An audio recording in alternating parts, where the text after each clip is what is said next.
পহেলা বৈশাখের একাল সেকাল a lot to unpack, so let me explain। 1584 সাল সম্রাট আকবর একটা সমস্যায় পড়লেন। সেই সময় কৃষকদের কাছ থেকে খাজনা আদায় করা হতো হিজরি ক্যালেন্ডার অনুসারে। এখন হিজরি ক্যালেন্ডার হচ্ছে লুনার ক্যালেন্ডার, চাঁদের হিসাবে চলে, কিন্তু ফসল তো ফলে সূর্যের হিসাবে। ফলে কি হতো, ফসল তোলার আগেই খাজনার ডেডলাইন চলে আসতো, কৃষক টাকা দিতে পারতো না, জমিদারের চাপ, বছরের পর বছর একই কেওস।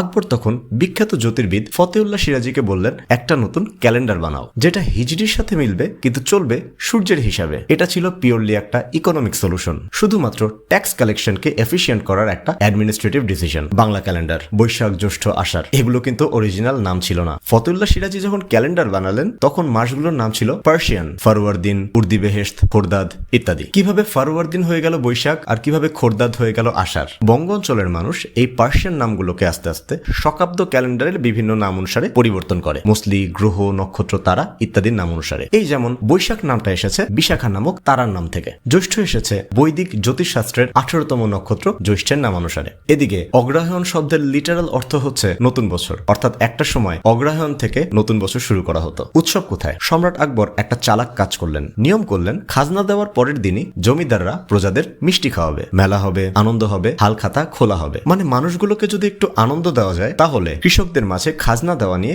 রেবেলিয়ন হওয়ার সম্ভাবনা কমে আসবে। ঠুসাই আকবর ঠুসাই। মঙ্গল শোভাযাত্রা, ও বয়। এটার সোল পারপাস ছিল এরশাদের স্বৈরশাসনকে মক করা। তাই 1989 সালে ঢাকা ইউনিভার্সিটির চারুকলা বিভাগ একটা ইউনিক কালচারাল প্রোটেস্ট আয়োজন করে। দেশ থেকে অশুভ শক্তি বিতাড়িত করার তাগিদে বিভিন্ন পশু পাখির মোটিফ সহ র্যালি করা হয়। প্রতিটা মোটিফের নিজস্ব সিম্বলিজম ছিল। সো 1000 বছরের সংস্কৃতি না হলেও বাংলা নববর্ষ অ্যাটলিস্ট 442 বছরের সংস্কৃতি, আর মঙ্গল শোভাযাত্রা ট্রেডিশন মাত্র 37 বছরের। ইউনেস্কো হেরিটেজ পেয়েছে মাত্র 9 বছর আগে। লাস্টলি, ভালো লাগা না লাগা যার যার ব্যক্তিগত বিষয়। তবে ইউনিভার্সের একটা রুল হচ্ছে প্রতিটা জাতির নিজস্ব কিছু কালচার থাকতে হয়, নইলে সে জাতি টেকে না। এখন আমাদের মতো সংকর জাতি যারা পৃথিবীর বিভিন্ন অংশের মানুষের সংমিশ্রণে তৈরি হয়েছে, তাদের কালচারও অনেক কিছু দ্বারা ইনফ্লুয়েন্সড হবে, এটাই স্বাভাবিক। তবে হ্যাঁ, নববর্ষের অ্যাকচুয়াল উৎসব কেমন ছিল আর বর্তমান উৎসব কিসের থেকে হেভিলি ইনফ্লুয়েন্সড সেটা নিয়ে আলাপ হতে পারে, তর্ক হবে, বিতর্ক হবে। তেমনি অনেকে না চাইলেও প্রতি বছর রমনা বটমূলে একদল মানুষ একত্র হবে, গান গাইবে, র্যালি করবে, মেলায় যাবে। আপনি চাইলে বাসায় থাকতে পারেন অথবা চাইলে পরিবার নিয়ে কোথাও ঘুরে আসতে পারেন। নতুন বছর আনন্দে শুরু হোক, শুভ নববর্ষ।